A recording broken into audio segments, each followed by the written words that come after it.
Which river? There's like hundreds. I don't know. But if we could find it, could you imagine a dragon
A broken piece of blue stone sits at the center of Raya and the Last Dragon, but the real fracture in this movie has nothing to do with magic. It is trust. That is our first clue, because almost everything in Raya's world looks divided before you even understand why. Rivers separate lands. Tribes carry different names. People protect what belongs to them. Hands hover near weapons before they ever reach toward each other. And at the center of it all is a young warrior who has learned one painful lesson. Trusting the wrong person can cost you everything. But here is the contradiction. This is also a Disney adventure built around the idea that survival may be impossible without trusting someone first. That tension is what makes Raya and the Last Dragon much more interesting than its colorful fantasy surface initially suggests. Welcome to the Film Box, where we do not just ask whether a movie entertained us, we look for the detail that unlocks everything else. We follow the choices, we connect the images, we test what the story seems to be saying against what its characters actually do. Every film is a box. We open it together.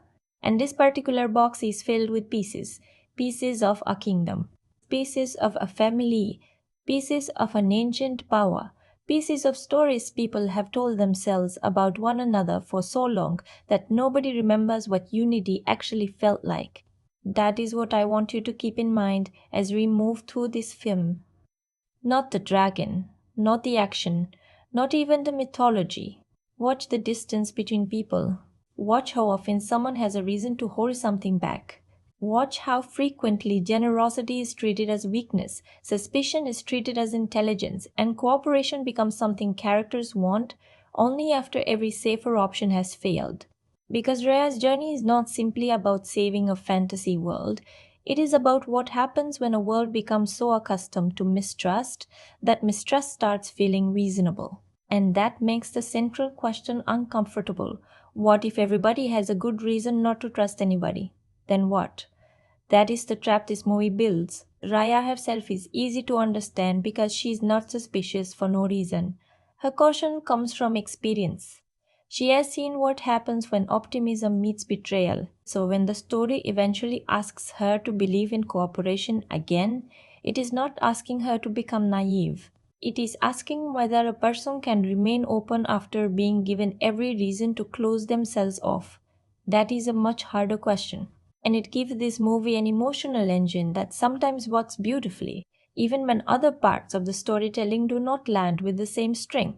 My personal rating for Raya and the Last Dragon is 6.2 out of 10, and by the time we close this box, I want that number to make complete sense. Because this is not going to be a simple case of calling the animation beautiful, praising the action, criticizing a few story decisions, and moving on. There are ideas here worth digging into.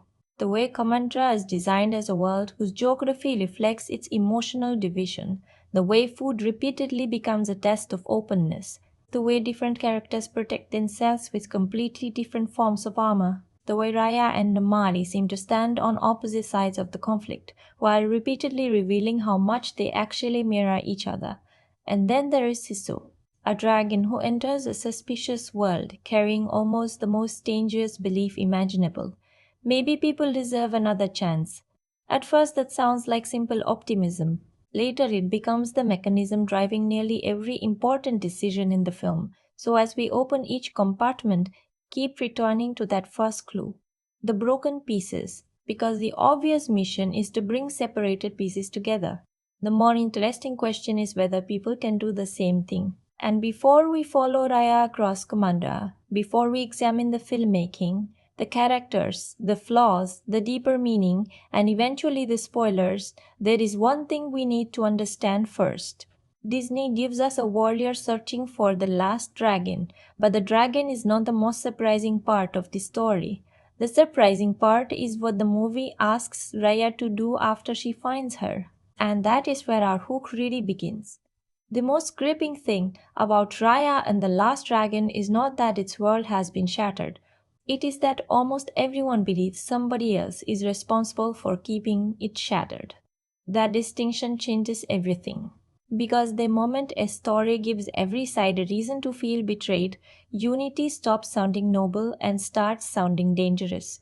Trust becomes expensive, kindness becomes a gamble. Even a peaceful gesture can look like a trap when history has taught you to expect the worst, and Raya lives inside that mentality. She is not introduced as somebody waiting for friendship to save the day.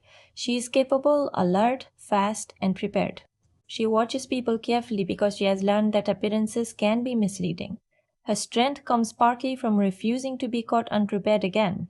That sounds sensible, which is exactly why the film's central idea becomes so difficult. If mistrust keeps you safe, why should you ever give it up? That is the question hiding underneath the fantasy adventure. The movie surrounds Raya with ruined spaces, separated communities, and people who have adapted to division so completely that division has become normal. Nobody needs to wake up each morning thinking of themselves as the villain. They simply protect their own people. They remember old wounds. They assume cooperation will eventually be exploited. Put those details together, and the mechanism becomes visible. The danger is not only some supernatural threat moving through Kumandra. The danger is a world where everybody can justify staying apart. And then Sisu enters that world. This is where the movie gets interesting. Raya approaches problems like someone who has learned from pain. Sisu approaches them like someone who still believes connection is possible. Neither position is presented as completely foolish. That matters.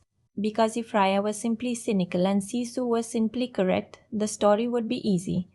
Raya would only need to learn a lesson. But the film keeps making the problem more complicated by showing that trust can genuinely fail. Sometimes people disappoint you. Sometimes good intentions are misunderstood. Sometimes someone gives you exactly the reason you are afraid to believe them in the first place. So when Sisu continues yearning toward cooperation, it does not automatically feel like wisdom. At times he almost feels reckless, and when Raya refuses to do the same, it does not automatically feel cruel. At times it feels like common sense. That tension is the hook. Not whether Raya can fight, not whether she can complete a mission, not whether the dragon is powerful enough to solve the problem. The real tension comes from watching two completely different survival philosophies collide. One says, protect yourself until trust is earned. The other says, sometimes trust has to come first. Think about how uncomfortable that second idea is, because we are taught constantly that trust should be earned. It sounds responsible, it sounds mature, it sounds safe. But what happens when everybody is waiting for everybody else to earn it first? Nothing changes, nobody moves, the distance remains. That is the trap Kumandra is caught inside. And that is why the film's divided map matters beyond world building. Each territory might have its own visual identity, customs, resources, and personality, but the separation keeps reminding you of the same emotional reality. Everyone has become excellent at surviving alone. Very few people remember how to live together. The film then gives us Raya and Namari, two characters whose connection becomes one of the clearest demonstrations of this problem. Without entering spoiler territory yet, what makes their relationship compelling is that neither one can look at the other neutrally. There is history there, expectation, suspicion, anger, and something even more interesting beneath all of that, recognition. They understand each other more than they want to admit. That makes every encounter carry two possibilities. Maybe this is the moment the cycle changes. Or maybe this is the moment somebody proves that changing it was a mistake. That uncertainty gives the film its strongest emotional tension. Because the larger fantasy conflict can feel enormous, but the story keeps shrinking it back down to a simple human action. One person has to decide what to do with another person's hand. Reach for it or pull away. Everything else grows from there, and once you notice that pattern, you start seeing it everywhere in the way characters test one another, in the way communities guard what they have, in the way generosity becomes suspicious, in the way a shared meal can carry almost as much tension as a baton. The film keeps asking the same question in different forms. What would it actually take for people to stop assuming the worst? There is no easy answer. And Raya and the Last Dragon is at its best when it admits that, because trust is beautiful when it works. But trust only means something when failure is possible. Before we follow that idea through the story itself, though, we need to look behind the lens and understand how this version of Kumandra was built in the first place. Before Raya ever crosses a desert or draws her blade, the filmmakers had to solve a problem that was almost as important as the story itself. How do you build a fantasy world inspired by Southeast Asia without reducing an enormous region to a few decorative references?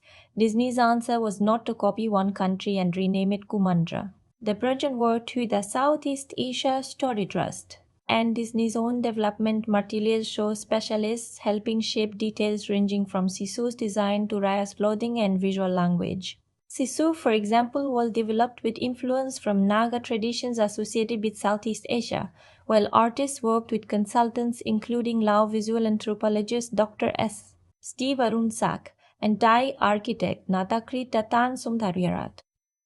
That matters because Sisu does not feel designed as a European dragon wearing an Asian costume.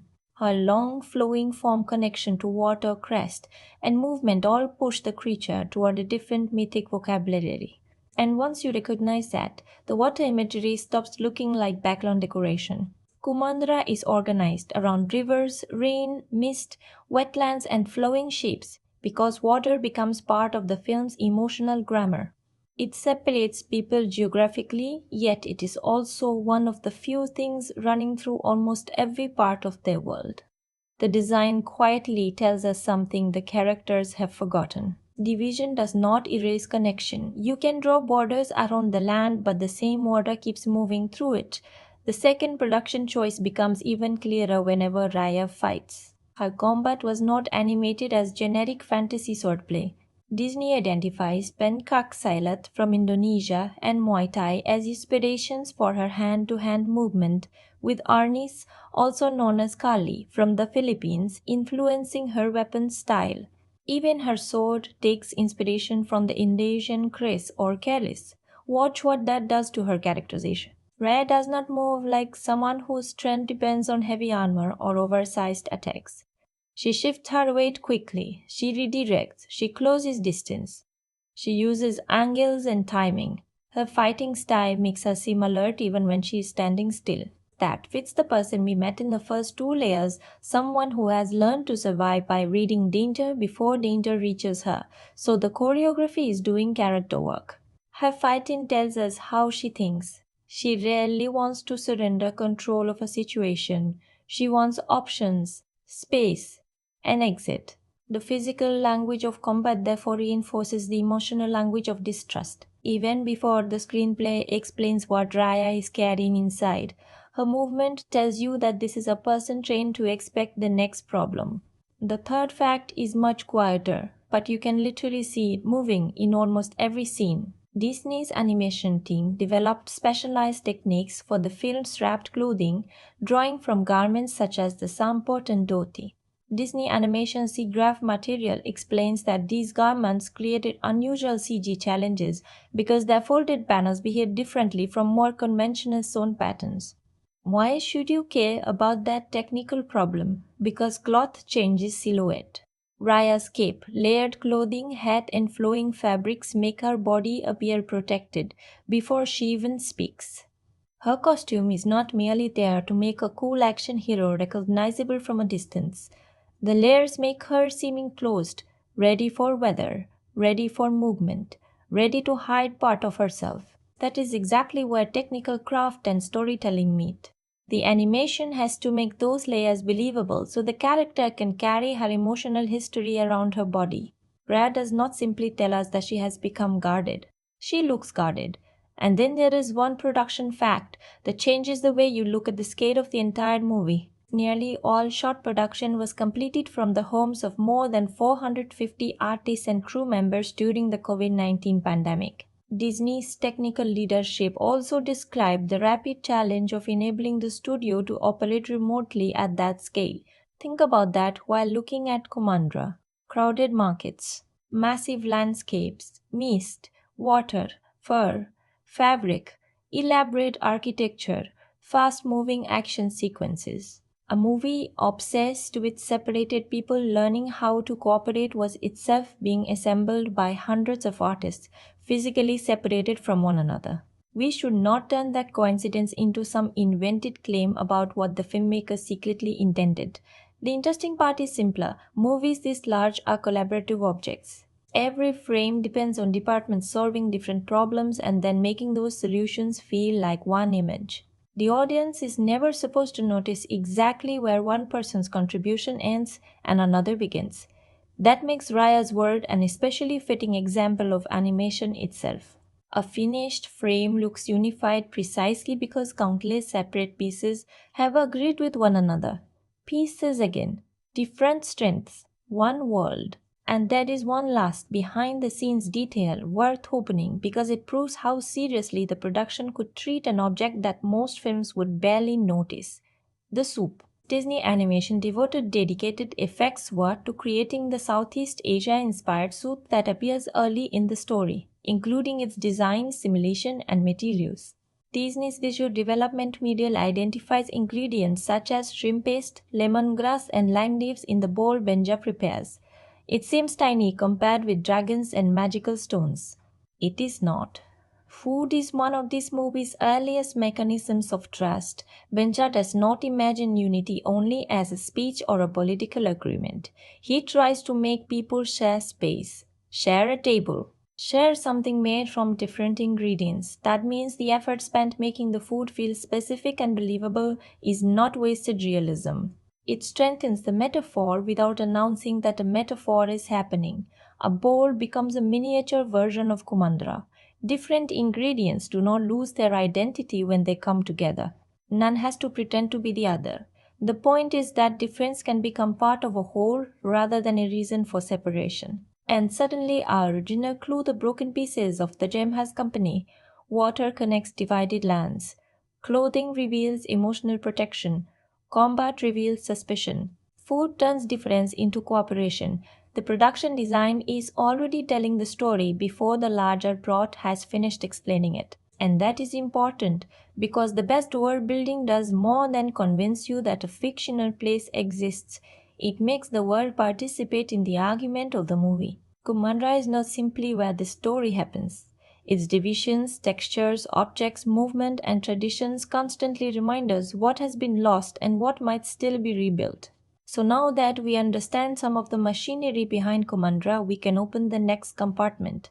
What exactly is Raya and the Last Dragon trying to be? What kind of fantasy story did Disney build inside this world? And before the spoilers begin, who is this movie actually for? So what exactly are we opening here? Raya and the Last Dragon is Walt Disney Animation Studios' 2021 fantasy action adventure released on March 5, 2021. It was starred by Don Hall and Carlos Lopez Estrada, written by Ki Win and Adele Lim, and produced by Osnat Shua and Peter DePeco. At the center is Raya, voiced by Kelly Marie Tran, with Aquafina voicing Sisu, the legendary Last Dragon. Around them is a much larger ensemble that includes Gemma Chan as Namali, Daniel Day Kim as Chief Benja, Sandra Oh as Virana, Benedict Wong as Tong, Isa Wang as Boon, and Talia Tran as Little Long. But those credits only tell us who built the box. They do not tell us why this particular box exists. The clearest answer begins with a word. Kumandra is not meant to be a direct recreation of a single real country. Disney describes the film as a fantasy adventure inspired by the diverse cultures of Southeast Asia, and the production developed its environments and characters in collaboration with the Southeast Asia Story Trust. That distinction is important because the movie is not asking you to locate heart, fang, spine, talon, or tail on a real map. It is using recognizable cultural, architectural, culinary, martial, and mythological influences to construct a new fantasy civilization whose central problem is division. And even the geography tells you what kind of story this is. Kumandra was once one kingdom. Now it is five. Heart, fang, spine, talon, tail. The dragon river still connects them, but politically and emotionally they have pulled apart. Disney's own development material describes Heart's circular design as deliberately evoking unity and wholeness, while other lands visually express the consequences of separation. There is our clue again. The world itself remembers being whole even when its people do not. On the surface, the premise sounds familiar. A young warrior must travel across a dangerous fantasy world, find a legendary being, confront an ancient threat, and somehow restore what has been lost. That gives the film the shape of a quest adventure, but at its heart, this is not really a story about finding a dragon. It is a story about whether unity can be rebuilt after people have learned to treat division as protection. That is why Chief Benja matters so much to the movie's foundation. Disney describes him as someone who believes Kumandra remains broken because the people of its different lands do not trust one another, and his goal is to reunite them. Raya begins much closer to that hope than the hardened version of her we eventually follow. That difference becomes essential because the movie is not giving us a naturally distrustful hero who simply needs to become nicer. It gives us someone whose relationship with trust changes. Something happens to that belief. Something tests it, and the person Raya becomes afterward is shaped by the result. That makes this a fantasy film with a surprisingly personal engine. You can remove dead dragons, magical stones, elaborate kingdoms, and supernatural danger, and the central emotional situation still works. Someone trusted, someone was hurt. Now someone has to decide whether protecting themselves forever is actually the same thing as living. That is the story underneath the story. And before we move deeper, here is my spoiler free verdict. Raya and the Last Dragon is visually ambitious, energetic, and full of strong ideas, but the emotional argument it wants to make is sometimes more convincing in concept than in execution. When it works because the world, action, production design, and central rivalry all reinforce the same question. When it struggles, it is often because the screenplay asks certain emotional turns to happen faster than their consequences naturally allow. That does not make the film empty. Far from it. There is plenty inside this box. But some compartments are stronger than others. So who is this movie for?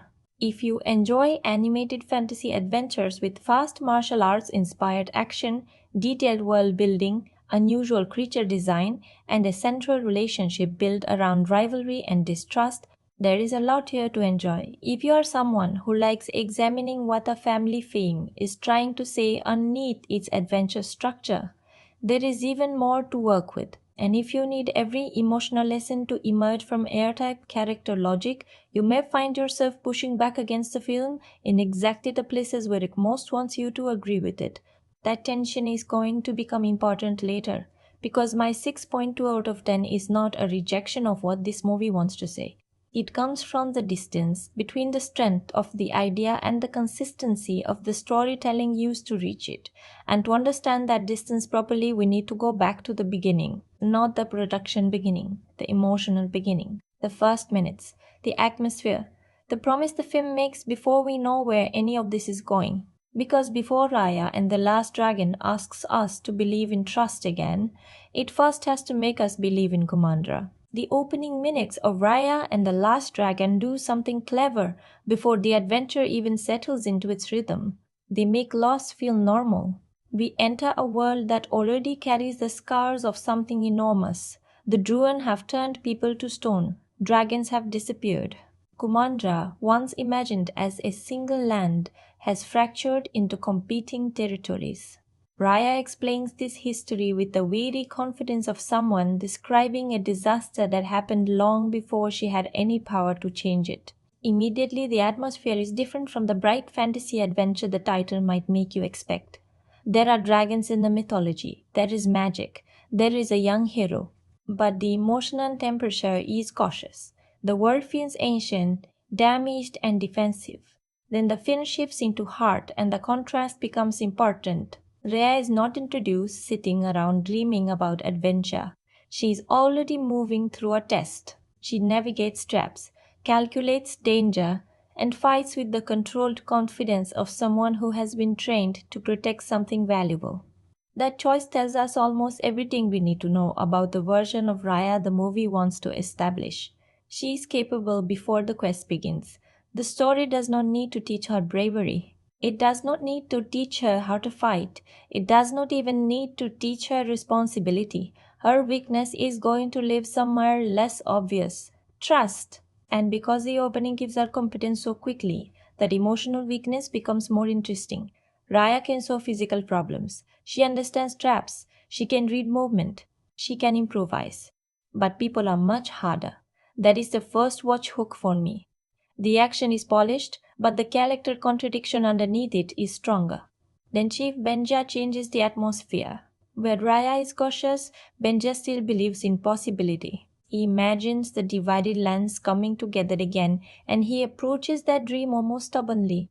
The other territories have reasons to distrust Heart. Heart has reasons to protect what it possesses.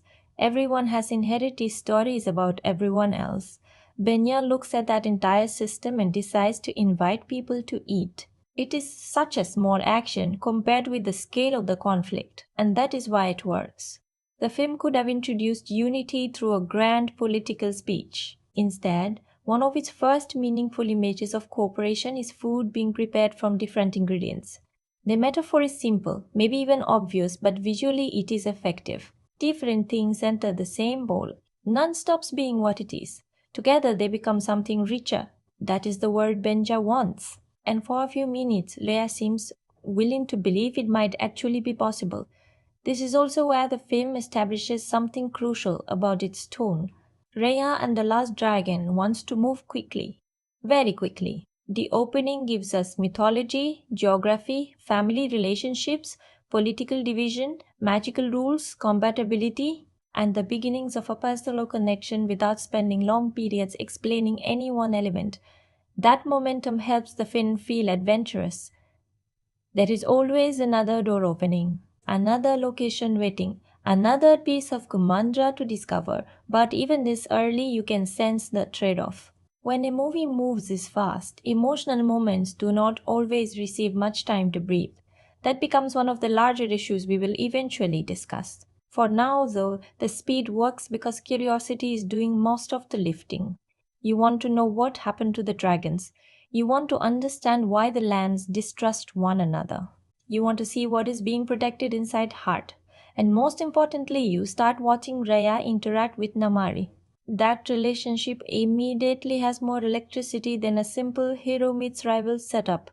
There is curiosity between them, similarity, a sense that each sees something familiar in the other. Both are daughters carrying expectations connected to their people. Both are skilled.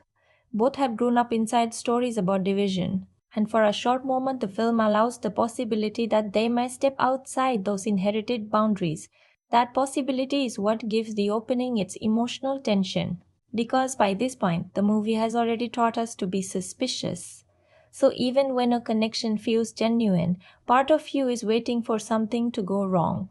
And that is a very effective position for the film to put you in. You begin experiencing the same uncertainty the story is eventually going to examine. Should Raya believe this person? Should she protect herself? What counts as courage here? Opening your hand or keeping it closed? The best thing about the first 10 minutes is that these questions arrive through motion rather than lectures.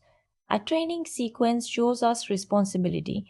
A shared meal represents unity. A guarded relic represents fear. A new friendship suggests possibility. Everything is pushing toward the same pressure point. Can a divided world risk becoming vulnerable again?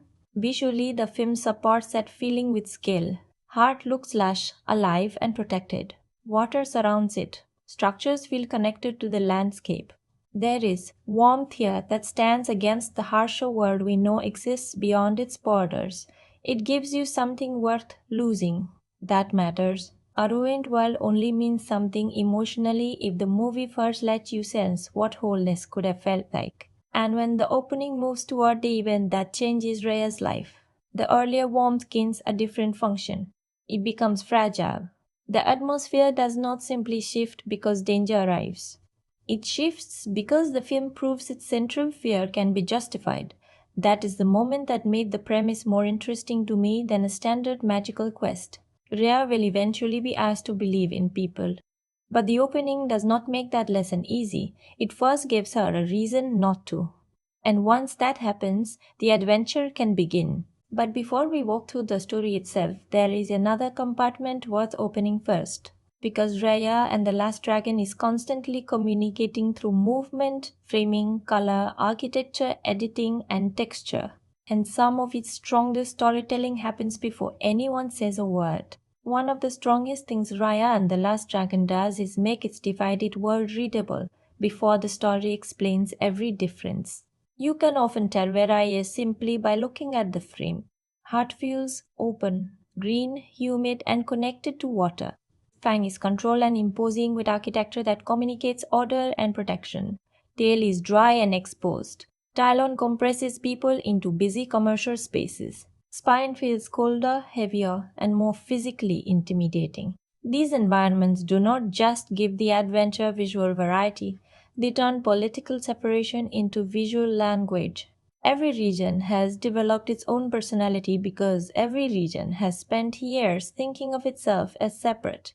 That means production design is carrying part of the story. Kumandra used to be one place. Now even the shapes, colors, textures, and architecture feel like they belong to different worlds.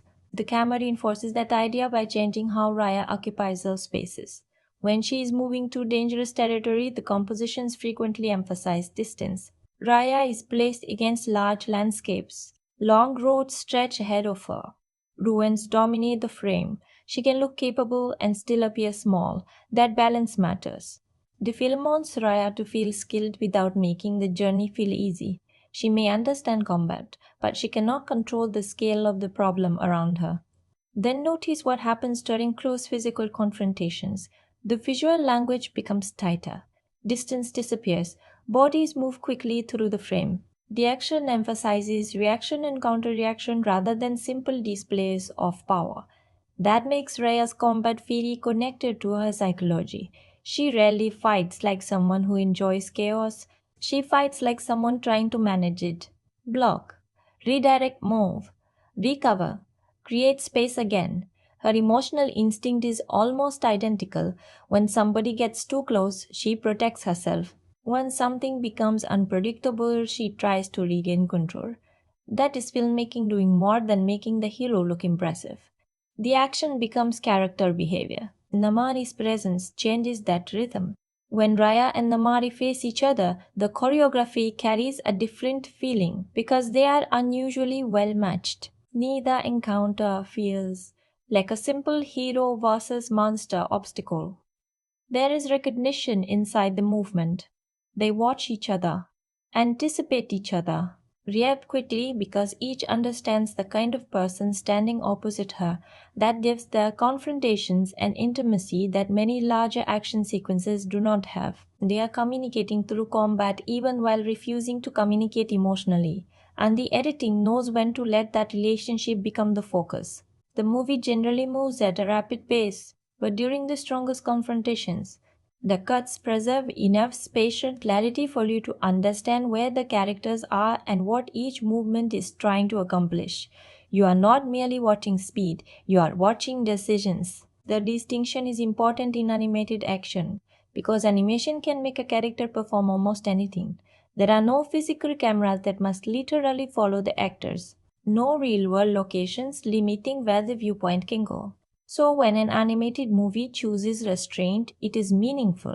Raya and the Last Dragon does not constantly throw the virtual camera through impossible angles just because it can. Many sequences keep the action legible. The spectacle is there, but clarity usually comes first. Color also becomes a quiet emotional guide. The magical elements associated with dragons often bring luminous blues and purples into the image. These tones immediately separate dragon magic from the earthier environments occupied by humans. It gives the magical world a softness and fluidity that contrasts with the harder surfaces created by human division. Stone, metal, walls, dry ground, rigid structures. Then dragon imagery arrives with water, light, mist, and movement. That contrast is not accidental in its effect, whether or not you consciously notice it. Human fear makes the world feel solid and closed. Dragon magic often makes it feel fluid again. Sisu herself pushes that contrast even further. Raya is built from sharper shapes. Her hat creates a strong silhouette. Her sword creates a line. Her clothing layers around her body like protection. Sisu is almost the opposite. She bends, flows, stretches. Her movements are expressive and loose. Even visually, Raya seems constructed around control while Sisu seems constructed around openness. Put them beside each other, and you can understand their philosophical disagreement before they fully discuss it. One character is edges, the other is curves. One protects, the other reaches, and water keeps connecting them. Water may be the film's most useful recurring visual element because it works on several levels without requiring explanation. It is transportation, geography, mythology, protection, memory, connection. The Dragon River runs through a land whose people insist on treating one another as strangers. That irony is sitting inside the landscape during the entire movie. The people are separated politically. The river never agreed. Even the editing rhythm supports the journey structure. As Raya begins collecting companions, the film keeps introducing new environments and personalities quickly. The transitions create forward momentum, almost like opening one compartment after another. A new land, a new problem, a new person, a new variation on mistrust. That speed makes the movie energetic, but it also creates one of its weaknesses. The same editing rhythm that keeps the adventure alive can rush emotional development. Characters sometimes arrive, establish their defining trait, reveal their pain, and become part of the group before the story has given us enough quiet time to fully absorb them. So, one technical strength creates a narrative limitation. The pace makes Kumandra exciting to explore. The pace also prevents certain relationships from becoming as deep as the story eventually needs them to be. And this is where the filmmaking reflects the movie as a whole. Raya and the Last Dragon is constantly moving toward unity. Visually, geographically, emotionally, separate locations begin connecting. Separate characters begin traveling together. Separate colors and silhouettes increasingly share the same frame. The composition itself slowly becomes less lonely. Our original clue is still working. Pieces. At first, the movie uses cinematography and design to keep those pieces apart. Then, little by little, it begins forcing them into the same image. And now we have reached the point where technique has to become consequence. Because the beautiful divided world is only the beginning. The story now has to show us exactly how it broke Raya, what she wants to repair, and why every step toward fixing Kumandra makes the question of trust more dangerous. The story begins with an impossible inheritance. Raya is born into Heart, one of 5 lands that once belonged to a united Kumandra. Her father, Chief Benja, believes that separation has become a habit rather than a necessity. The people of Heart possess the dragon gem, the object connected to the sacrifice that once stopped the Druun, but Benja does not see possession of that power as a reason to dominate the other lands. He sees it as an opportunity to bring them back together. That immediately creates Raya's first important choice. Benya wants openness. Raya has been trained for protection. She guards the gem because protecting it feels measurable. You can build defenses. You can test intruders. You can control access. Trust offers none of those guarantees. Still, Rhea follows her father's hope far enough to connect with Namari of Fang, and this matters because Namari does not initially feel like a faceless enemy. She feels familiar. Their shared fascination with dragons gives Rhea a reason to imagine that the borders between their lands might not matter as much as everyone says they do. For a brief moment, the political conflict becomes personal in the best possible way. Two young people discover something they have in common. This could have been the beginning of healing. Instead, it becomes the wound around which the rest of the movie is built. Namwari uses Raya's trust to gain access to the gem. The other tribes converge. The struggle over the artifact causes it to break apart, and when the gem fractures, the Druun return. Notice what the movie does here. The magical disaster is not caused by one supernatural villain arriving with an evil master plan. It is triggered by fear, competition, and the refusal to let anyone else possess what might keep everyone safe.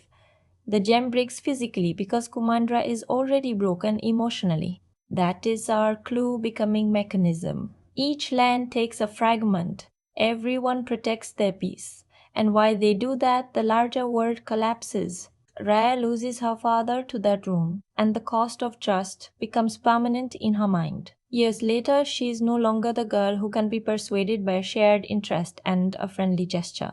She has become a survivor moving through what remains of Kumandra with Tuk-Tuk searching for a way to summon Sisu. Her goal appears straightforward: find the last dragon. Recover the gem pieces, restore the gem, save everyone who was turned to stone.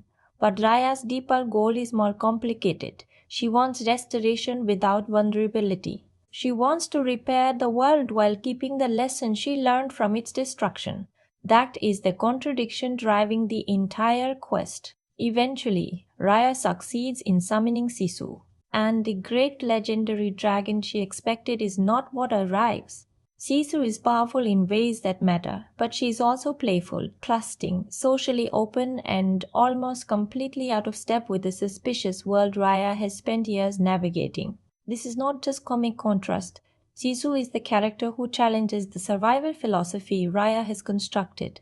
Raya assumes danger until safety is proven. Sisu often assumes connection until betrayal is proven. So from this point forward, every new land becomes more than another destination. It becomes a test between those two approaches. Their first major objective is gathering the scattered pieces of the dragon gem. Each fragment has been protected by a different land, and each recovery expands Sisu's abilities. On the surface, this gives the adventure a clean structure. Find a piece, gain power, move forward. But emotionally, something else is happening. Raya is rebuilding the magical object piece by piece, while refusing to rebuild her faith in people.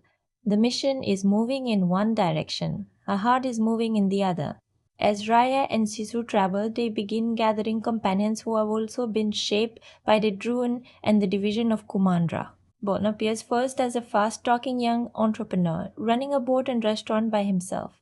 His humor makes him easy to like, but the important detail is his independence. A child should not have to behave like a complete adult. Yet this broken world has forced him to become self-sufficient. Then there is Little Noi, initially presented through a comic criminal setup, using cuteness and distraction as part of a survival strategy with her onjis. Again, the joke hides something sad. Even childhood has adapted to collapse. Later, Dong appears as an intimidating warrior from Spain. His size and presentation suggest danger before his loneliness reveals the larger truth. He too is carrying loss. This is where the film's group structure starts making its argument visually. Raya believes people from the different lands cannot be trusted. Yet her boat slowly fills with people from those very lands. Tailed, talon, spine, heart. Different pieces of Kumandra occupy the same small space. The reunion Raya thinks must happen through magical restoration is already beginning socially around her, and she barely notices. That is one of the smarter ideas in the film. The solution starts happening before the hero emotionally accepts that it is the solution. Meanwhile, Namari continues pursuing Raya. By now, their conflict has grown beyond the original betrayal. They carry years of consequences between them. But the movie keeps refusing to turn Namari into a simple villain. She is tied to Fang and to her mother, Chief Virana. She has responsibilities to her people. Fang fears what will happen if the rest of Kumandra learns how much its survival depends upon water and strategic protection from the drone. So Namari operates inside her own system of fear. That does not erase what she did to Raya. It makes the conflict more interesting. Raya thinks she is facing the person who taught her not to trust. But Namarari has also grown up in a culture that teaches her to protect her people first. They are mirror shaped by different sides of the same fracture. Sisu sees that possibility earlier than Raya does. She repeatedly argues through action more than philosophy that not every conflict has to end with someone being defeated. This becomes especially important because Sisu's own history challenges Raya's interpretation of strength.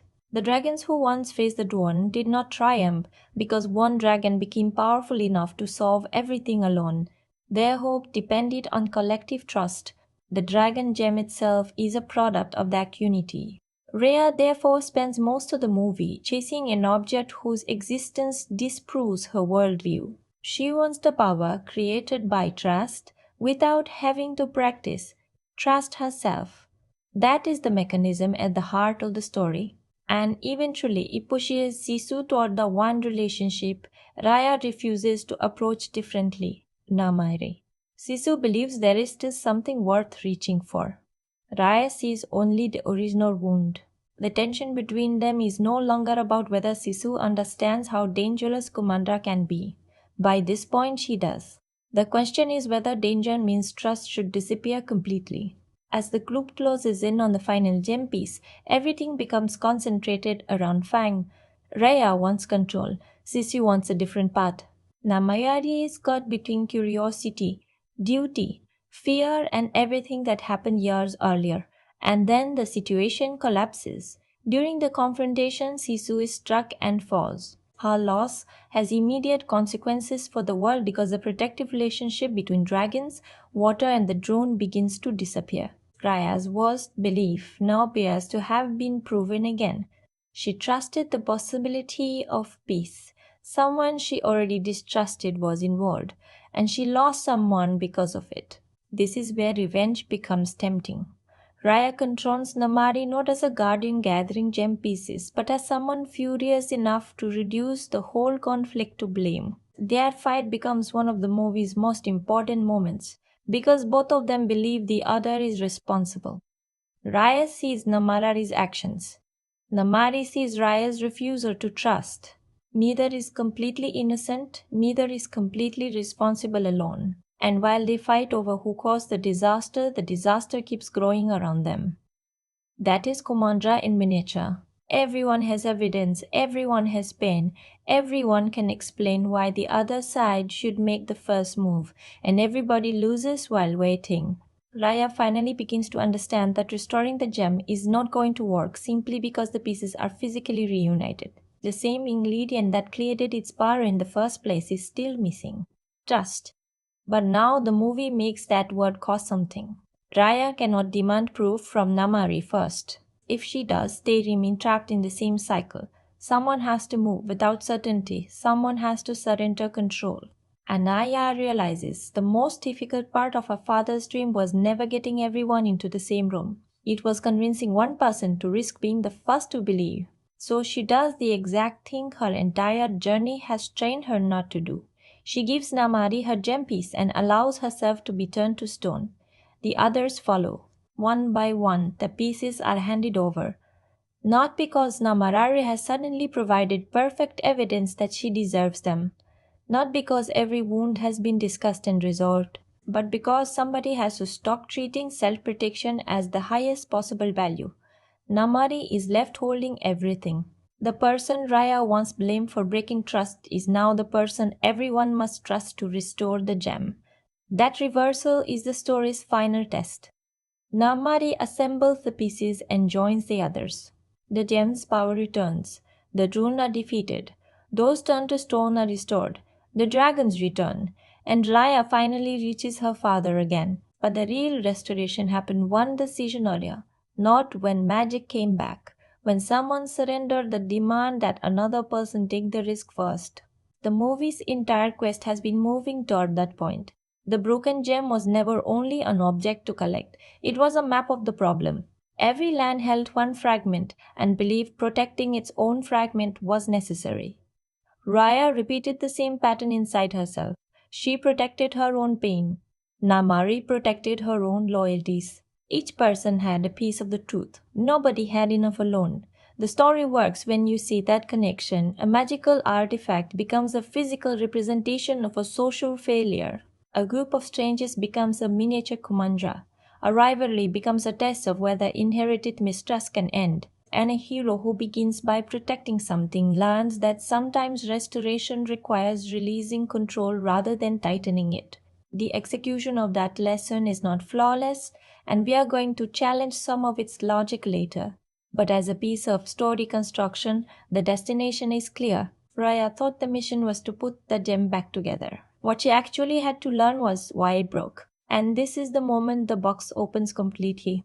Now that the box is fully open, we can see why Raya and the Last Dragon works as well as it does when all of its pieces align. And the first strength is Raya herself. Kelimari Tran gives the character a restless energy that fits someone who has spent years moving toward a solution without ever really moving beyond the event that broke her life. Raya can be funny, impatient, confident, suspicious, and emotionally guarded without those qualities feeling like separate versions of the character. Her strongest moments are not necessarily the loudest ones. Watch what happens whenever Chief Benja enters her emotional space, even through memory. Raya changes, the warrior posture softens, the sarcasm disappears. Underneath all of the competence is still the daughter who wants to finish what her father began.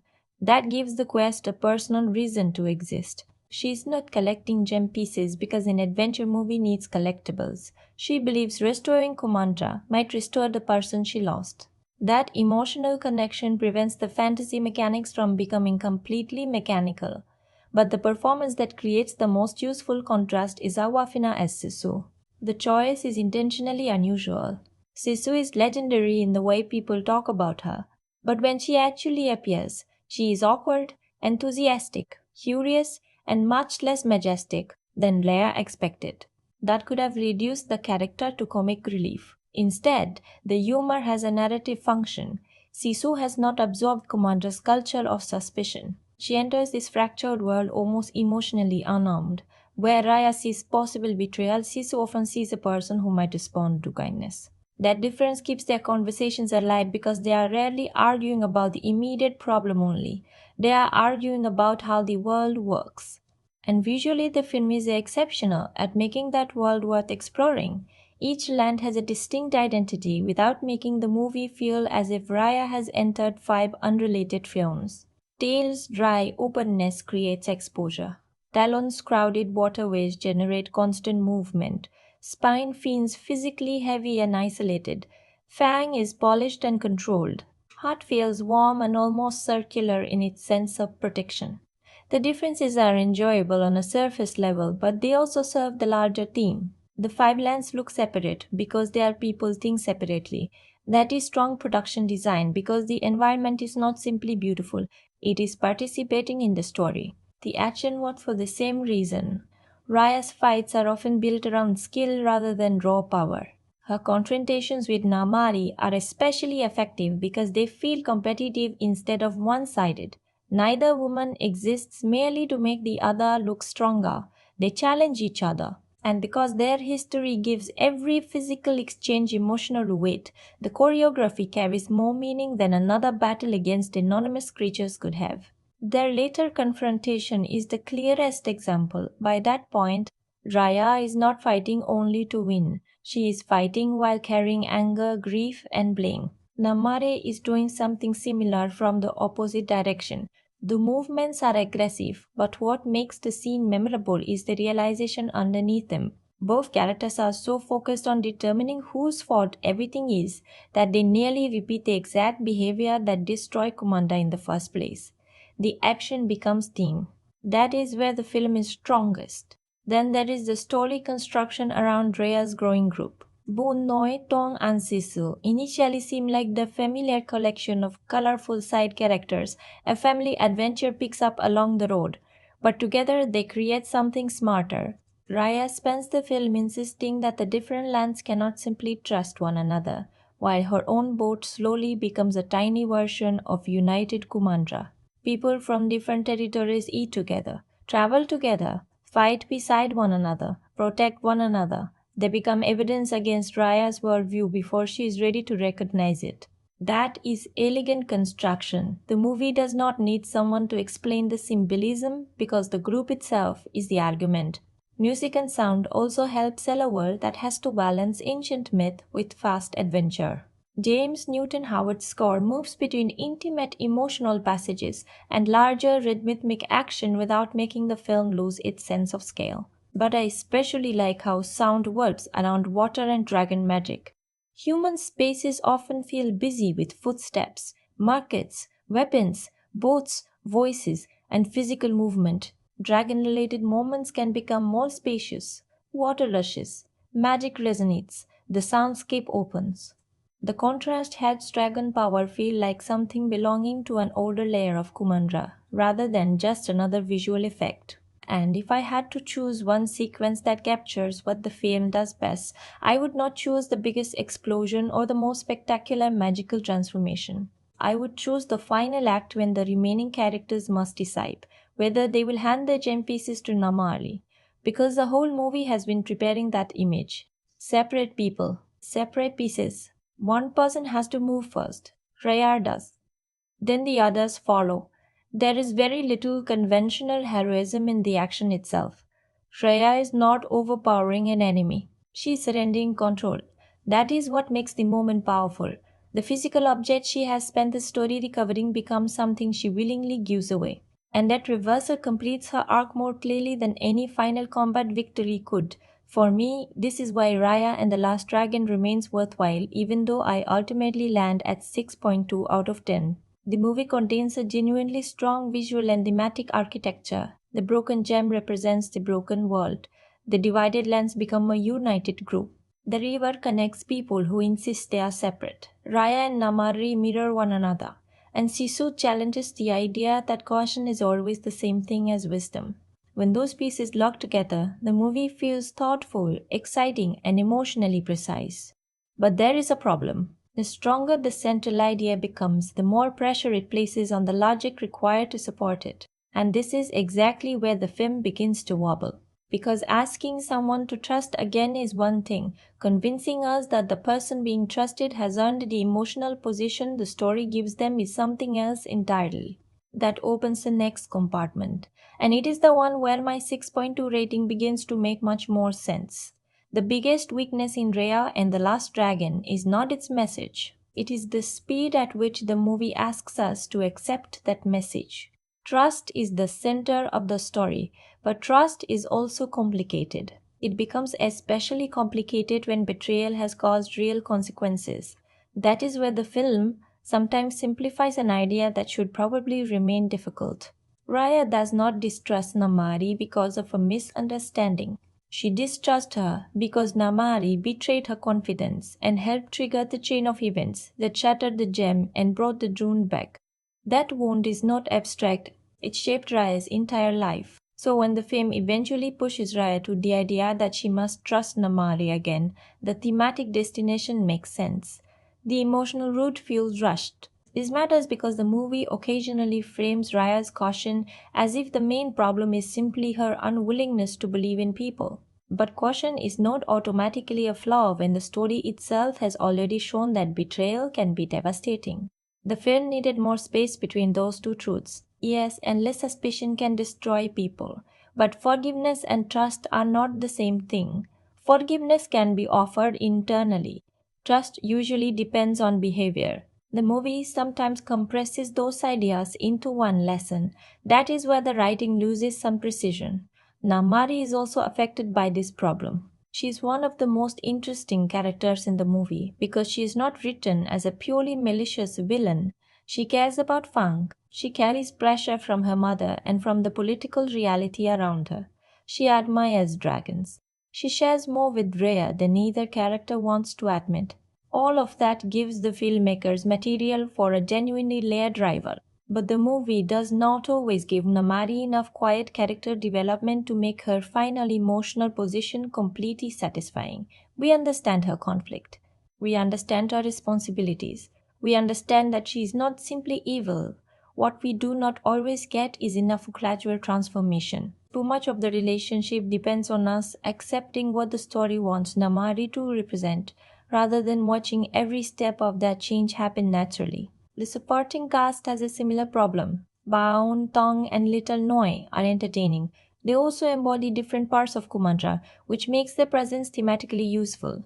But their introductions are so rapid that they can sometimes feel more like beautifully designed functions than fully explored people. Beyond represents a childhood disrupted by loss. Dong hides loneliness beneath an intimidating exterior. Noi turns survival into comedy. Each of those ideas could support much deeper emotional material. The film touches them. Then it keeps moving. That is the cost of fitting 5 lands, a dragon mythology, multiple gem fragments, a rivalry, an ensemble, an apocalypse, and a theme about rebuilding trust into one feature. The world feels large, the character time feels small, and this becomes particularly noticeable because Kumandra itself is so interesting. Every new land suggests histories, political tensions, customs, and relationships that the movie barely has time to open. You can feel a much larger world just beyond the edges of the story. That is exciting. It is also frustrating. Sometimes Raya and the Last Dragon feels as if it has enough world building for a series but only enough runtime for a very fast tour. The humor creates another mixed result. Sisu's comedy makes her immediately approachable and gives the movie warmth. But there are moments when a joke arrives so quickly after something emotionally heavy that the tone loses weight. The film clearly wants to stay accessible and energetic. That makes sense for the kind of adventure it is. Still, stronger restraint in a few moments could have allowed grief, fear, or wonder to linger longer. The most important issue, though, returns us to the final idea of trust. The ending works symbolically. Raya gives up control. The others follow. Namarari receives the pieces. Unity is restored through an act of faith. As an image, it is clean and powerful. As a psychology, it is more complicated. The film wants the act of trusting Namari to prove that trust itself can interrupt the cycle. But because Namari's responsibility in earlier events is significant, some people will naturally feel that the story places too much moral pressure on Raya to make the first move. That reaction is understandable.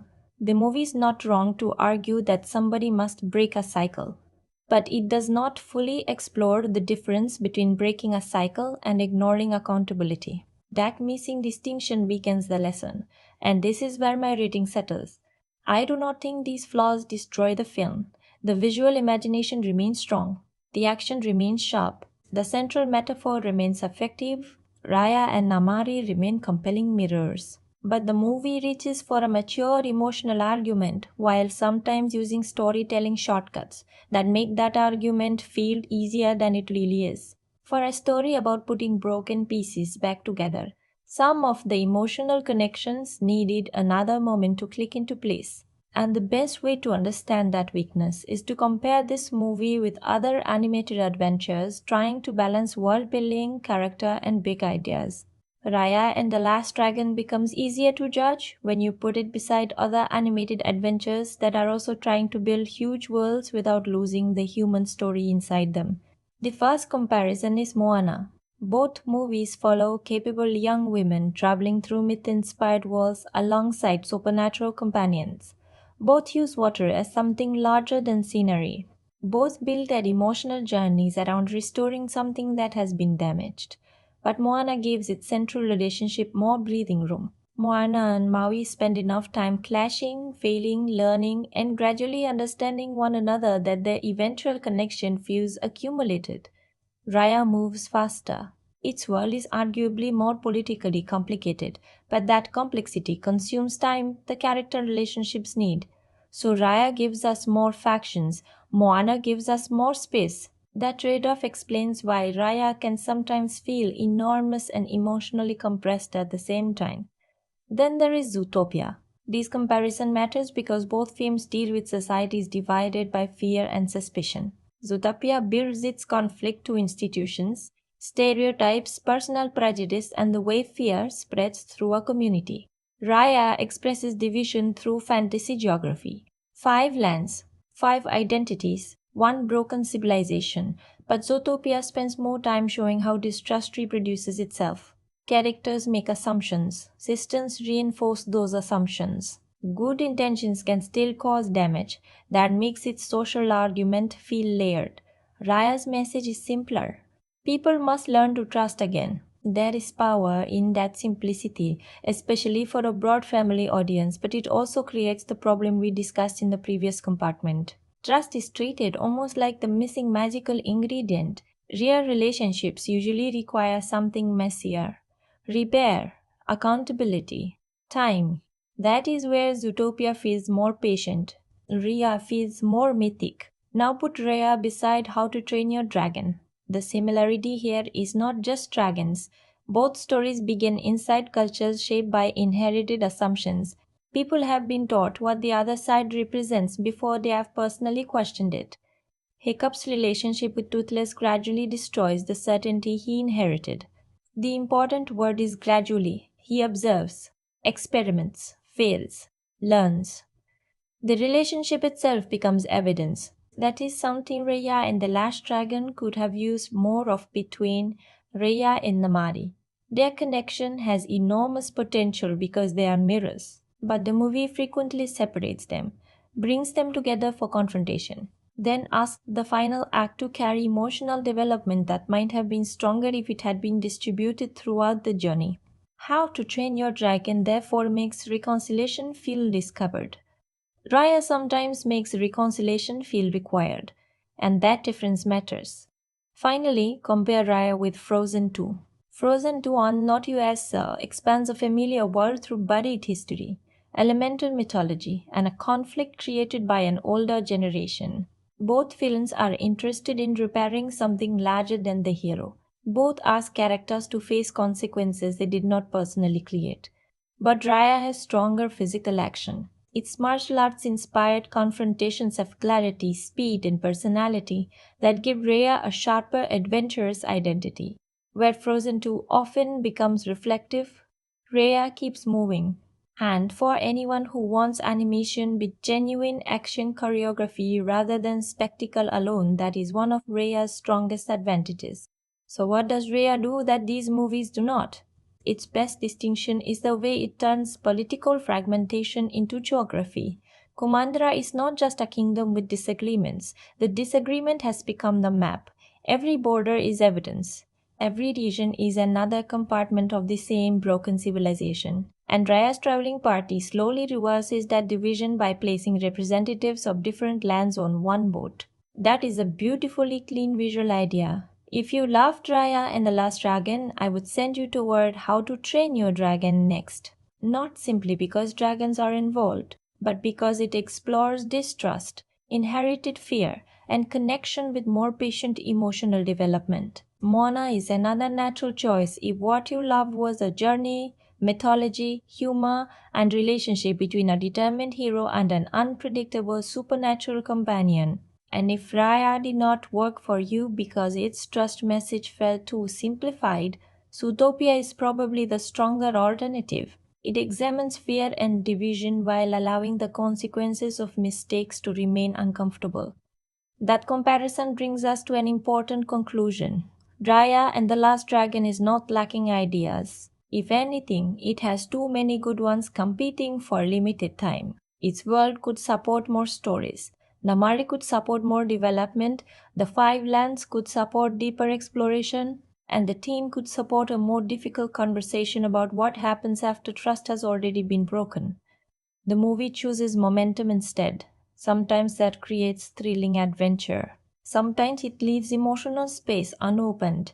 But Raya did not arrive in a vacuum. It appeared at a very particular moment, both for Disney and for the world watching it. And once we look at that moment, the film's obsession with separation, cooperation, and rebuilding connection gains another dimension. Raya and the Last Dragon arrived at almost the perfect historical moment for a movie about people who have forgotten how to live together, and also one of the strangest possible moments for any major animated film to be released. On March 5 to 2021, Disney released Raya simultaneously in select theaters and through Disney Plus Premier Access, where subscribers could pay an additional $29.99 to unlock it. This was not a normal Disney animation release strategy. It happened during the COVID era disruption of theatrical distribution, when studios were still experimenting with how major films could reach people whose relationship with cinemas had suddenly changed. That context creates an almost unavoidable parallel with the film itself. Raya is about physical separation. Communities become isolated. People retreat into their own territories.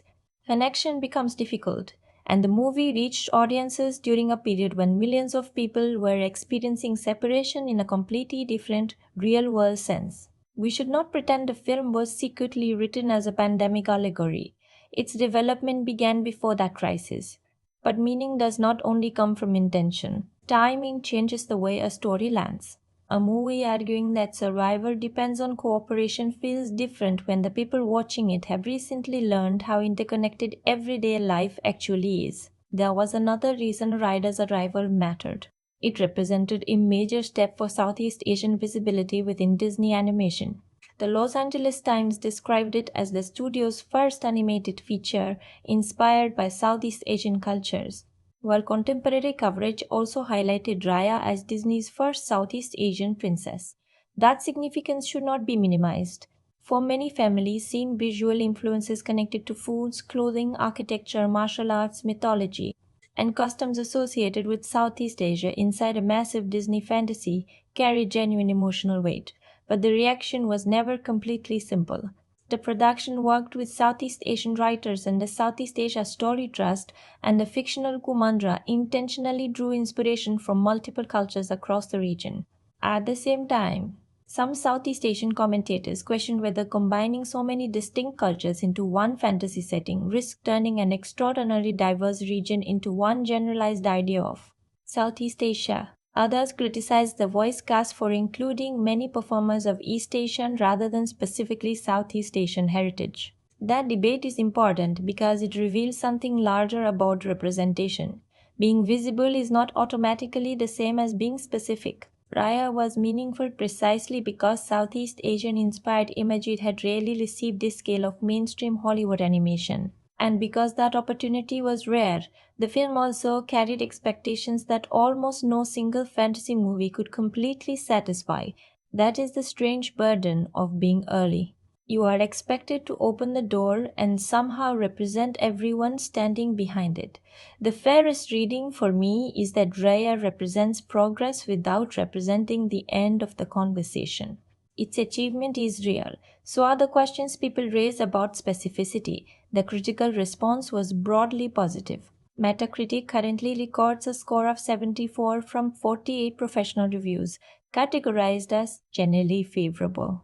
Each user score sits lower at 6.9 from more than 500 ratings, suggesting that audiences on that particular platform were somewhat cooler than critics, though hardly hostile. And the reasons for that difference make sense when you look at the movie we have been opening. Critics frequently praise the animation, action, ambition, and world building. Even positive reviews often recognize the familiarity of its underlying hero's journey structure. When more critical responses questioned whether the beautiful world had been matched by equally deep storytelling. That is almost exactly where my own 6.2 lands. The craft is easier to admire than the emotional logic is to fully embrace. The world feels richer than some of the characters are allowed to become. And the trust theme is powerful enough to make you wish the film had challenged itself even harder. Awards recognition confirmed that the industry took the movie seriously. Raya and the Last Dragon earned an Academy Award nomination for Best Animated Feature at the 94th Oscars. It competed against Flea, Luca, The Mitchells vs. The Machines, and Encanto, with Encanto ultimately winning. I do think that nomination was deserved, not because Raya is flawless, but because animation is more than screenplay mechanics. The design of Kumandra, the character animation, action choreography, lighting, water effects, clothing, environmental variety, and sheer technical execution are all operating at an extremely high level. But I think the film was overlooked is less about a specific trophy and more about how ambitious its action language actually was. Disney Animation had made adventure films before, but Raya's emphasis on martial arts inspired physical choreography gives it a distinct identity that deserves to remain part of the conversation about what mainstream American animated action can look like. Its release method also changed its cultural footprint. Because Raya launched in theaters and on premium streaming at the same time, it never had the clean theatrical first chapter that earlier Disney films enjoyed. Its discovery was spread across homes, cinemas, later digital viewing, and eventually ordinary Disney Plus availability. Today it remains part of the Disney Plus catalog, meaning new families can encounter it without needing to remember the strange circumstances of March 2021, and that may actually help the film. Removed from the expectations of being a major pandemic era release or a landmark representation event, Raya can simply be revisited as a fantasy adventure. When you do that, some weaknesses remain. The pacing is still fast. The trust argument is still too neat in places. Namare still needed more development. But the strengths have aged well. The animation still looks beautiful. The action still has personality. Kumandra still feels inviting enough that you wish Disney had given us more time there. So does Raya feel timeless? Not completely. Its release is permanently tied to a very specific era of streaming experimentation and global disruption, but the question at the center of it is much older than 2021 one. What happens when people become so afraid of being betrayed that nobody is willing to trust first? That question will not disappear with the era that released the movie. And once a story asks a question that big people inevitably begin looking for possibilities. The screenplay never confirms. Which brings us to the theories. The ratings fans have built around Raya, Namari, Sisu, the drone, and the meaning of Kumandra itself. Some actually deepen the box. Others collapse the moment you test them against what the film shows.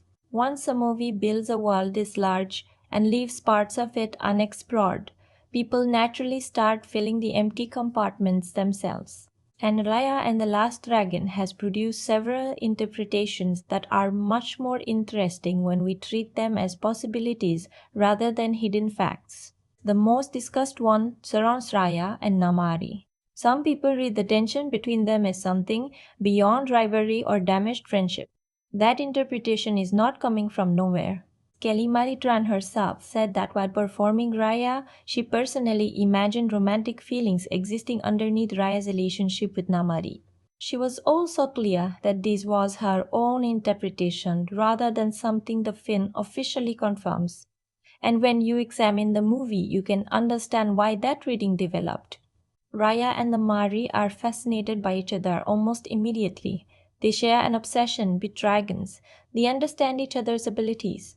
Their later encounters contain an unusual amount of personal energy for characters who are supposedly only enemies. Even their combat feels less anonymous than Raya's other fights because they know exactly how to provoke one another. So, does the theory hold up? As an interpretation, absolutely. As confirmed story canon, no. The film never establishes a romance between them. There is no explicit confession, relationship, or romantic resolution. What the film definitely supports is intimacy through similarity. Raya and Namali recognize themselves in each other. You can interpret the intensity of that recognition romantically, but the movie deliberately leaves enough space for another reading. Two people who might have become close friends under different circumstances are instead turned into rivals by fear, loyalty, and betrayal. And honestly, that ambiguity may be part of why the relationship remains so interesting. The second theory is less about romance and more about the Druun. A common interpretation treats the Druun not simply as fantasy monsters, but as the physical form of human distrust and division. The film strongly supports the thematic side of this reading. The Dune return when the gem breaks during conflict among Kumandra's people, and the ending defeats them only after characters from opposing lands finally place their trust in one another. Critical interpretations of the film have similarly connected the ending directly to trust overcoming the discord that fractured Kumandra. But there is an important distinction. The Druon are not literally confirmed to be created every time somebody distrusts another person.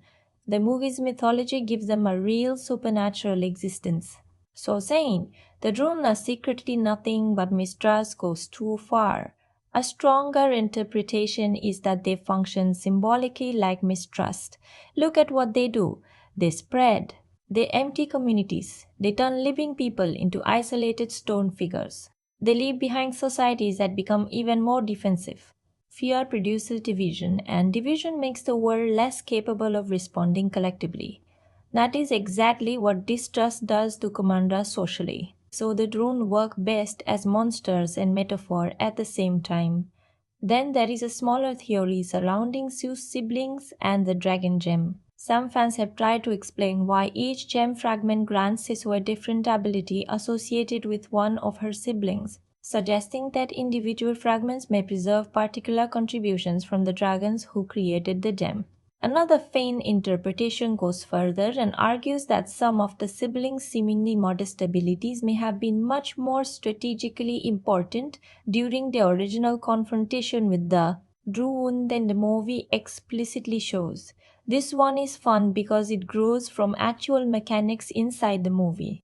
As Sisu encounters the fragments, she gains abilities connected to her siblings. That much is visible. But the theory becomes shaky when it tries to create an exact technical system for how the gem stores or distributes each dragon's magic. The film never provides enough rules to prove that, and I think forcing a perfect magical equation onto the gem misses the more interesting function of those powers. Sisu begins believing that she was the least important member of her family. She remembers the others as the dragons with the impressive gifts, yet they trusted her with the gem. That is the meaningful connection. The gem does not only contain power. For Sisu, it contains evidence that others believed in her before she fully believed in herself. Which brings us to the strongest theory of all.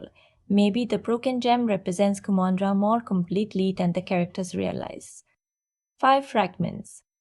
5 lands, each group protecting one piece, each convinced that holding its own part is safer than surrendering anything to the others.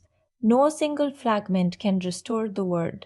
That reading does not require secret lore. It is supported by the entire structure of the movie, and the final act completes it. The physical pieces become whole only when the emotional pieces finally cooperate. That is why this interpretation survives scrutiny better than theories dependent on hidden bloodlines, secret dragon abilities, or unseen mythology. It explains what we can actually see. Our original clue has followed us through every compartment. The broken pieces were never merely the objective of Raya's quest, they were the shape of the movie's argument. And now we can go deeper than plot, mythology, or fan speculation. Because beneath dragons, warriors, magical gems, and ruined kingdoms, Raya and the Last Dragon is wrestling with something painfully ordinary. What do you do after another person gives you a perfectly good reason never to trust again? Beneath the dragons, kingdoms, martial arts, and magical gem, Raya and the Last Dragon is really about what happens when pain becomes a worldview. Rhea does not simply remember betrayal, she organizes her entire life around it. That is the deeper distinction. Pain by itself is an experience. A worldview is what happens when that experience becomes the rule you use to judge everything that comes afterward. Raya learns that trusting someone can destroy what you love, so she adapts. She becomes more careful, more independent, more capable, more suspicious, and from the outside, those qualities can look like strength. That is what makes her arc interesting. Because some of the habits protecting her are the same habits preventing her from changing. This is not a story telling you that caution is bad. It is asking what happens when caution becomes permanent. When protecting yourself stops being something you do in dangerous moments and becomes the only way you know how to relate to people. That is why Raya's competence matters so much. If she were helpless, her lesson would be easy. She would simply need others, because she could not survive alone. But Raya can survive alone. She proves it repeatedly. The deeper question is whether survival is enough. Kumandra mirrors that problem on a larger scale. Every land has learned how to continue existing without the others. Fang protects itself. Heart protects the gem. Spine becomes defensive. Talon adapts through commerce and cunning. Tail survives scarcity. Each community develops a system, and each system works just well enough to prevent anyone from questioning the larger failure. That is something very human. People can adapt to unhealthy situations so effectively that adaptation begins looking like success. You learn how to avoid the argument, how to avoid vulnerability, how to keep expectations low, how to depend on fewer people. Eventually, you become very good at protecting yourself from disappointment, but protection as a cost. You also become harder to reach. That is Kumandra, a civilization made of people who have turned emotional armor into culture. The recurring image of stone makes this idea even clearer. The Drune do not merely remove people from the story, they freeze them. Living bodies become rigid. Motion stops. Connection stops.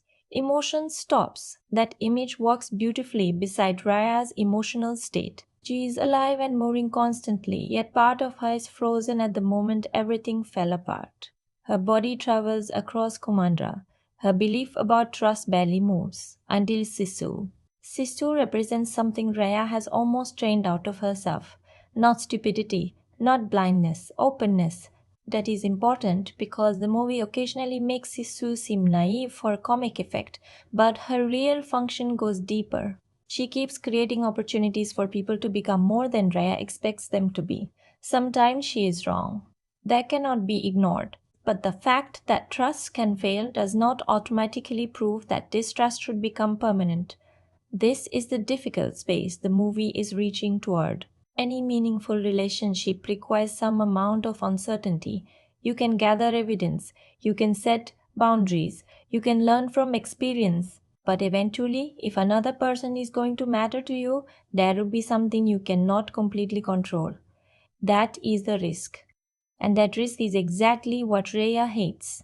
Control becomes another recurring pattern. She protects the gem, controls access, plans routes, anticipates attacks, recovers fragments, keeps information close. Her entire mission is structured around collecting and holding. Then the climax asks her to do the opposite: release, give, trust. The gem pieces therefore become more than symbols of Kumandra. They represent Raya's relationship with control. For most of the movie, she believes restoration means possessing all the pieces. At the end, restoration only happens when she gives hers away. That rebirth soul is a deeper emotional mechanism. The thing she thought would save her is not enough. Possession cannot produce unity. Control cannot produce intimacy. Uncertainty cannot be the price of connection because certainty almost never exists between people. Then there is food. The soup introduced by Benja looks like a tiny detail, but it contains almost the entire philosophy of the film. Different ingredients, different identities, one dish. The idea is not that difference disappears, that would be a weaker message. The idea is that difference does not have to become division. Kumandra fails because its people treat identity as ownership: my land, my people, my fragment, my safety. Benja imagines another possibility. You can remain hard, fang can remain fang, spine can remain spine. Unity does not require sameness. That matters outside fantasy too. Most real conflict is not solved by everybody becoming identical.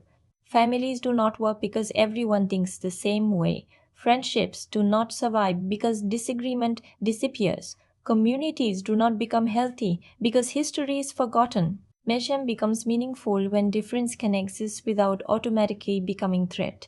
And that is where Raya and Namari become the film's most important pair. They are not opposites. They are variations of the same person. Both are daughters shaped by responsibility. Both are talented fighters. Both care about their people. Both carry the expectations of a parent. Both have been taught to read the other side through history. The tragedy is not that they have nothing in common, it is that they have so much in common and still become enemies. That is why their relationship matters more than any battle with the Drung. The Drung are easy to identify as a threat. Namali is harder because healing requires Raya to accept that someone can hurt you and still remain human. And Namari must confront the reverse. That does not erase responsibility. The film is strongest when you remember that. Reconciliation should not mean pretending nothing happened. It means refusing to let what happened dictate every future possibility. There is a difference. And although the movie sometimes rushes that distinction, the underlying idea remains powerful. You probably know some version of this feeling. Maybe not kingdoms or magical stones, but a friendship that changed after one betrayal, a family relationship where one old wound controls every new conversation, a person you judge partly through something they did years ago. Or perhaps you are the person hoping someone else will believe you can be different. That is why this story reaches beyond its fantasy setting. Most of us want proof before vulnerability. We want the other person to apologize first, reach first, change first, risk first. Raya and the Last Dragon ask what happens when everybody waits. Kumandra happens. 5 pieces remain 5 pieces, and the deeper meaning of the broken gem finally becomes clear. The world is not healed because the fragments belong together. It is healed because somebody stops asking who deserves to move first. That is beautiful as a theme. But themes do not exist alone. Movies leave footprints. They enter franchises, influence conversations, and sometimes change how certain kinds of stories are imagined afterward. So now we need to ask the next question. What did Raya and the Last Dragon leave behind once its own box closed? The legacy of Raya and the Last Dragon is unusual because this does not feel like a movie that instantly reshaped animation around itself. Its influence is quieter and in some ways more interesting. Start with Raya herself. Disney continues to feature Raya within its official Disney Princess world, describing her as an independent warrior whose journey ultimately depends on building unlikely friendships and learning to trust others. That means the character did not disappear after the movie's unusual 2021 release. She became part of Disney's continuing princess identity alongside characters whose films have existed for decades. That matters because Raya stretches what the Disney princess image can contain. There is no romance driving her story. Her defining relationship is not with a prince. Her central conflict is political, personal, and philosophical. She carries a sword, travels through a fractured civilization, and spends more time wrestling with betrayal than searching for traditional fairy tale fulfillment. None of those elements were completely new to Disney individually. Together, however, they give Raya a distinct place in that lineage. Then there is Kumandra. Disney Animation still presents the film's world as one built from the diverse cultures of Southeast Asia, with character designs and environments deliberately drawing from that region. The studio's own technical publications also preserve Raya as a filmmaking case study, documenting specialized work on wrapped garments and complex atmospheric environments. That technical footprint matters. A film's legacy is not only what other movies visibly copy, sometimes it is the production knowledge left behind. Raya required artists to solve unusual problems involving clothing construction, environmental atmosphere, water crowds, and culturally specific design language. Those solutions become part of the studio's accumulated craft, and the action deserves a place in that conversation too. Raya proved that a mainstream Disney animated feature could build major character confrontations around martial arts inspired choreography rather than treating action as nothing more than magical spectacle. What makes that important is not simply that the fights look good. It is that combat becomes characterization. Raya and Namari move like people who understand each other. Their rivalry is physical storytelling. For future animated adventures, that is a useful example. An action scene can reveal personality, history, and emotional tension at the same time. But we should be careful with the word influence. I cannot point to a later Disney film and honestly claim, without direct evidence, that a particular scene exists because Raya created it. That would turn speculation into history. Its more defensible cultural legacy is representation. Raya was widely discussed as Disney's first Southeast Asian princess, and its release generated both celebration and criticism about what meaningful Southeast Asian representation should look like. Some praised the visibility offered by a huge Disney production. Others argued that combining influences from many distinct cultures risked flattening the region's differences. That debate is part of the legacy too. Representation is not valuable because it ends a conversation. Sometimes its importance is that it makes the next conversation harder to avoid.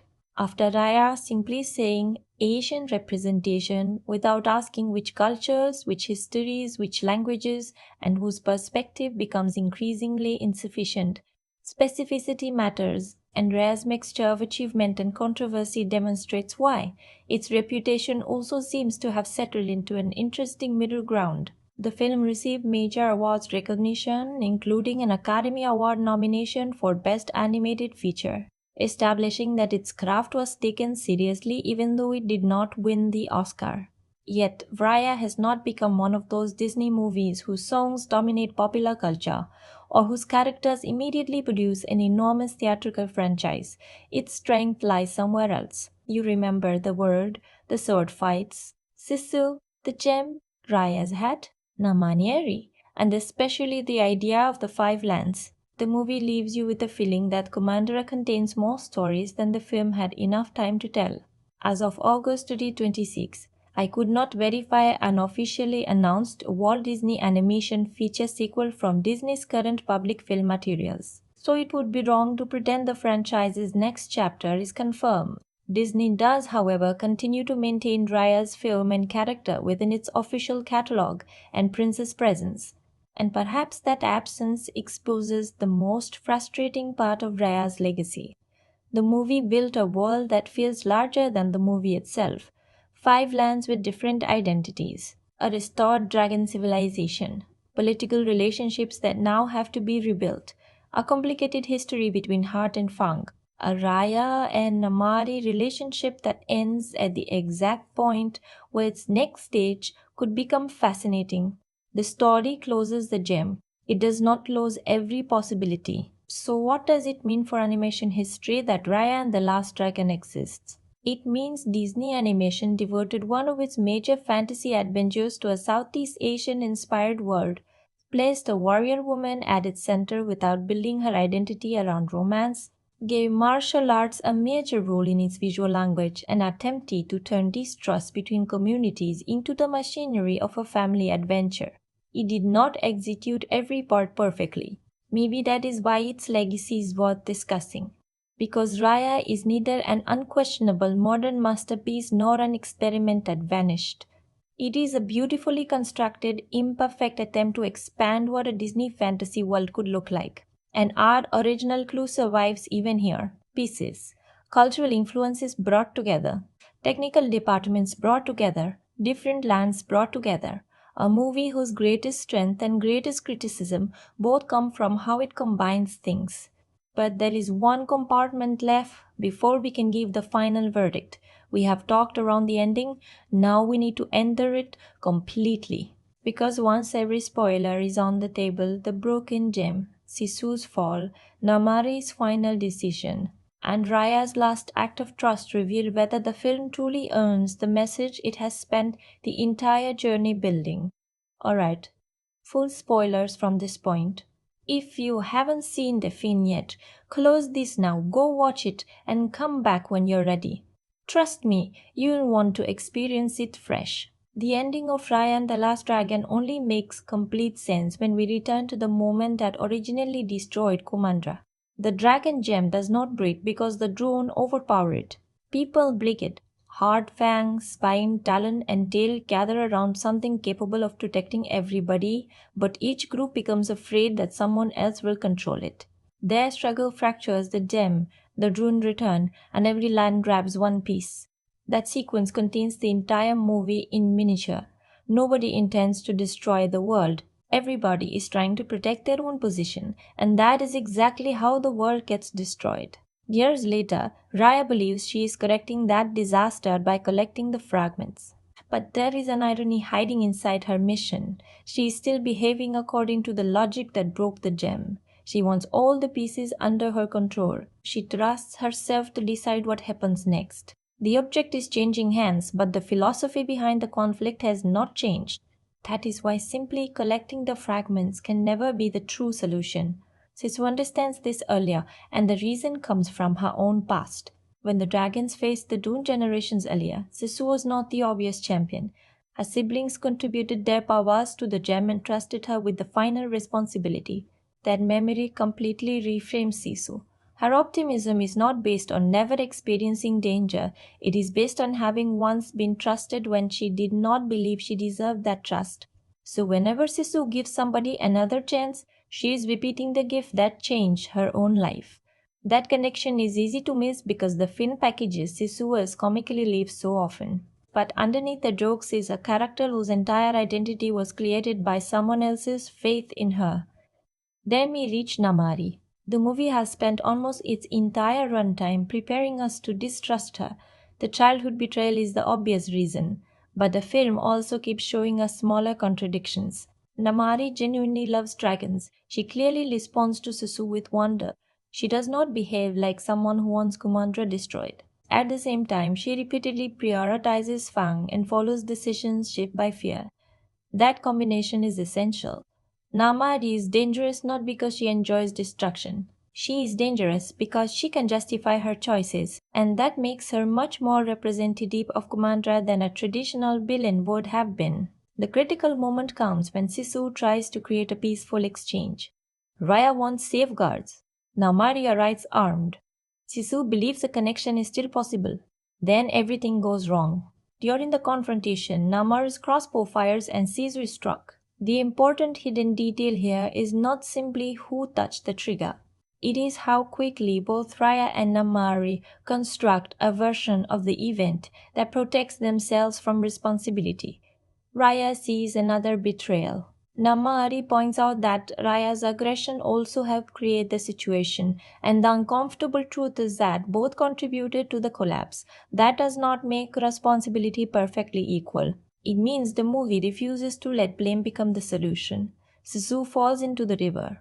The water connected to dragon magic begins disappearing, and suddenly the Duan can move into spaces that had previously been protected. This is where one of the movie's most important visual ideas pays off. Throughout the story, water has represented connection. The Dragon River links the divided lands, whether those lands acknowledge their relationship or not. When Sisu disappears, that connective protection disappears too. The world literally becomes more vulnerable when its symbol of trust is removed. Raya responds exactly as the old Raya would. She attacks Namari. And the fight is deliberately frustrating because the Druon are closing in while two of Kumandra's most capable warriors are busy deciding who deserves blame. That is not a distraction from the story. That is the story. Two people can be absolutely convinced of their own pain while making the shared problem worse. Eventually, Raya sees it. Defeating Namari will not restore Susu. Winning the argument will not restore Kumandra. Being correct about the past will not save anyone in the present. So, the final solution requires the one thing Raya has refused to surrender: control. The survivors have the gem fragments, but they are being surrounded. Namari is the person Raya trusts least, and Raya gives her the first piece. Then she allows the Druan to turn her to stone. This is the real climax, not the restored dragons, not the magical explosion, not even the reunion with Benja. Raya's defining heroic act is choosing something without knowing whether it will work. One follows, Dong follows, Noi follows. Each person hands over a fragment until Namarari is left alone with the complete responsibility. Look carefully at how perfectly this reverses the beginning. At the start, 5 groups reach for the gem because they do not trust one another. At the end, representatives of those divided lands give their fragments away because they finally do. Same object, opposite action. That is the movie's cleanest piece of storytelling, and Namarari's position matters most. She has spent years carrying the consequences of the original betrayal. Now everybody places the future in her hands. She assembles the fragments and joins the others rather than protecting herself. The gem is restored, the Druon disappear, everyone returns from stone. And eventually the dragons return too. Why? Because the original dragon sacrifice created a gem powered by collective action. The final restoration repeats that principle. The magic works when the characters finally reproduce the behavior that created it. The gem was never merely a battery that needed its pieces physically connected. It represented an act of unity. That is why physical repair and emotional repair happen together. Then Sisu returns, and this is where the film makes its most hopeful claim. Trust does not merely restore what was lost. It creates the possibility of returning to a world that existed before fear became normal. Raya finally sees Benja again. Their reunion matters because Benja's dream has effectively won, not through negotiation, not through military power, not because heart proved itself superior. His belief survives because Raya finally understands what he was really asking her to do. He was never saying that everybody was trustworthy. He was saying that somebody has to create the first opportunity for trust to exist. That distinction makes the ending stronger. There are also several earlier images that now look different. Benja's soup was never just dinner. Different ingredients retaining their identities while forming one whole foreshadowed the structure of restored Kumandra. Raya's growing group was never just a collection of comic side characters. It was the reunion of the divided lands happening in miniature before Raya consciously believed reunion was possible. The gem fragments were never only quest objects. Each person holding one separately visualized exactly what was wrong with Kumandra, and Sisu's apparently reckless fate was never simply innocence. It came from remembering what another person's faith had once done for her. There is no post-credit story twist that changes the meaning of the ending.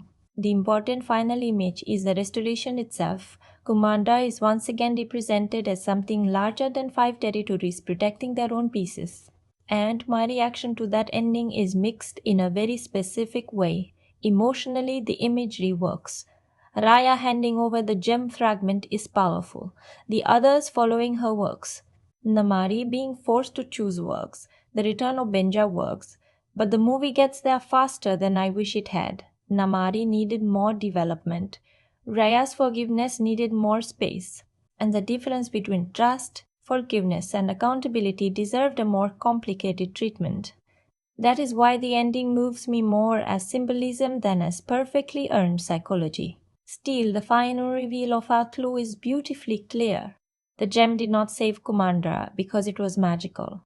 The gem saved Kumandra because it remembered something the people had forgotten. No single piece was ever enough, and neither was any single person. So, after opening every compartment of Raya and the last dragon, following the broken gem from clue to mechanism to final reveal, my rating stays at 6.2 out of 10. And that score probably tells you exactly how complicated my relationship with this movie is. There is too much here that I genuinely admire to call it disappointing. The animation is gorgeous. Kumandra has personality. The martial arts inspired action gives Raya a physical identity that separates her from many other Disney heroes. The relationship between Raya and Namari contains enough tension, similarity, history, and unfinished possibility to carry an even larger story. Sisu gives the movie warmth while also representing the belief Raya has lost. And the central visual idea is excellent. 5 lands, 5 fragments. One civilization that cannot survive while everybody protects only their own peace. That is clean cinematic storytelling. But the movie asks its emotional argument to travel faster than I can completely follow. Trust is not easy after betrayal, and the story knows that at the beginning. That is why Raya's wound feels believable. The problem is that by the ending, the screenplay sometimes wants the solution to become simpler than the wound that created it. Raya has every reason to be cautious around Namari. Namari has real responsibility for what happened. So when the movie pushes toward reconciliation, I wanted more time, more accountability, more conversation, more moments where Namari's transformation could become something we experience rather than something the final act asks us to accept. That missing space is the difference between an ending I understand and an ending I completely believe. Still, the final act contains an image I think works beautifully. Raya gives away her gem piece. The warrior who spent years trying to regain control finally chooses to surrender it. That completes the character arc. She cannot know what Namari will do. That is precisely why the decision matters, and if you connect that moment back to Benja's soup, the Dragon River, Sisu's history, Raya's growing group, and the original destruction of the gem, the movie reveals how carefully its strongest symbolism was constructed. So, who should watch Raya and the Last Dragon? If you love animated fantasy worlds, fast adventure, detailed production design, strong female characters, martial arts inspired action, and stories built around fractured relationships, absolutely give it a watch. If you enjoy Disney films mainly for romance or musical numbers, this is operating in a very different lane. And if you need a story about betrayal to explore forgiveness and accountability with deeper psychological patience, you may feel the same resistance I did. For me, this is a streaming movie. It is visually impressive enough that a large screen certainly helps, but its greatest value now is being able to revisit Kumandra, notice the visual clues, and see how many ideas were planted long before the ending explained what they meant. I would not call Raya and the Last Dragon one of Disney Animation's greatest films. I would call it one of its more fascinating, imperfect ones. A movie with a world I want to explore further. A rivalry I wanted developed further. A theme I respect even when I question how easily the screenplay reaches its conclusion, and perhaps that is the most fitting way to close this particular box. Raya spends the film searching for enough pieces to rebuild something broken. The movie itself feels similar. So many beautiful pieces are here. Not every connection locks perfectly into place. But when they do, you can see the extraordinary film the story was reaching toward. My final score, 6.2 out of 10. The gem was never the most important thing that broke. Trust was. And restoring it was always going to require more than magic. Every film is a box. And we opened this one together. And with that, our journey through Kumandra comes to an end. Thank you for staying with me all the way through this breakdown and opening every compartment of Leia and the Last Dragon together. If you enjoyed going beyond the surface of the movie, exploring the filmmaking, the hidden connections, the strengths, the weaknesses, and what the ending was really trying to say, leave a like and subscribe to the Fin Box. It genuinely helps this channel keep opening movies this deeply, and I want to hear your take in the comments. Did Raya make the right decision by trusting Namari at the end? Or do you think the movie needed Namari to earn that trust more clearly first? Because that question is where I think the most interesting conversation about this film begins. Maybe you see Raya's final choice as exactly the point of the story. Maybe you think forgiveness came too quickly. Maybe the answer sits somewhere between those two positions. Whatever your reading is, put it below. That is what the film box is here for. Not simply deciding whether a movie is good or bad, but opening it far enough to understand why different people can walk away from the same story feeling completely different things. Thank you for watching. Thank you for thinking about the film with me. Every film is a box, and we've only just started opening them.